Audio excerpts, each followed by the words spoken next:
اليوم قصة عن محمد نور أو الملقب بنور بي ام. هذا الاسم اللي كان نور بي ام يخفى على العالم، وقال انه ما رد يحكي، ما اعرف شنو الاسباب، لانه ما يليق بعمله وما اعرف شنو قال. اليوم راح نحكي قصة منذ البداية. فقبل لا احكي قصة اتمنى كنت تضغط على زر اللايك والاشتراك، لاني قاعد تجمع الفيديوهات واحفظ القصة عبالك قد امتحان وقاعد تكتبها وما ادري شنو. محمد نور من مواليد 2000 او نور بي ام، خلينا نسحب بهذا الاسم حتى يعني توضح القصة. ولد بالاردن بس بعدين انتقل لعمان، ما اعرف شنو السبب. ابقى هناك بعمان كم سنة وظل هناك يتعبد في الكنائس، بس هو من الديانة المسلمة. شو يسوي بالكنائس ما ادري. المهم راح انتقل للعراق مرة ثانية. شنو أسباب ما أعرف، لهذين الأسباب ما ذكرها. وبدأ هناك بالعراق ينزل الفيديوهات مالته اللي تليق في المجتمع والعالم. ايش قدمت لك مواقع التواصل انت؟ أكيد خلت هواية ناس تعرفني وساعدتني بشغلي حاليا وعززت ثقتي بنفسي. بس تشتغل حاليا؟ أنا موديل وتقدر تكون ميك اب ارتست. وبعدها كان نور بي ام طالع من أحد المولات بعد ما كان معاه البنات والفسق وكل شيء، استغفر الله. بدأ سيارة كيا وكانت صاعدين بيها ناس، يعني 4 ملثمين مدري 5، كانوا مسلحين وكضوا نور بي ام ويقتلون بيه ويضربون بيه، وصوروا الفيديو وبعدين نشروه. طلع نور بي ام يحكي عن هاي القصة.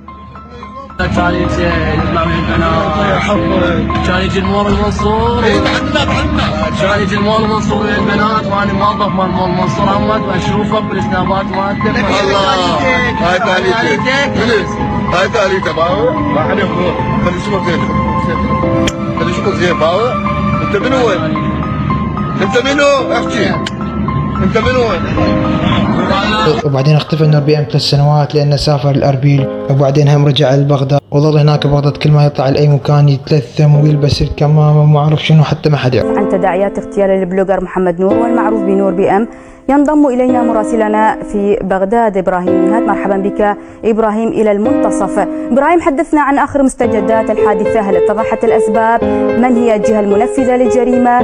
ما تداعيات ذلك؟ ضعنا في تفاصيل الحدث لو سمحت. الحادث تحديدا، هذه هي آثار بعض الدماء التي سالت من المقتول أو المغدور نور بي ام بهذه المنطقة. بالتالي بحسب المعلومات الأولية وأيضا بحسب المصادر الأمنية تتحدث عن 3 إطلاقات نارية طالته في منطقة الرقبة، وأيضا في منطقة البطن والصدر، أو أيضا القدم بأسفل القدم. بالتالي هذه الإطلاقات النارية تسببت بمقتله فورا.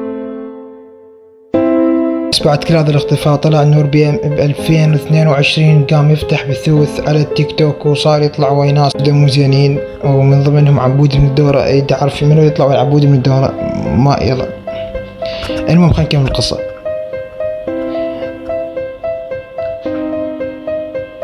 كنت يعني مجرد مثل ما تقول ناشط بالسوشيال ميديا، يعني حال أي واحد، أنزل فيديوهات وصور مثل أي شخص، ولكن طال الموضوع بعد ما دخلت مجال عرض الأزياء والموديلينج واحترفت بالميك اب، صرت يعني ميك اب ارتست. تصل القصة ونجي لحد أيام 2023 يوم الاثنين الساعة 1:15 نزل نور بي ام من الشقة حتى ياخذ له كم شغلة من المحل اللي كان جوا.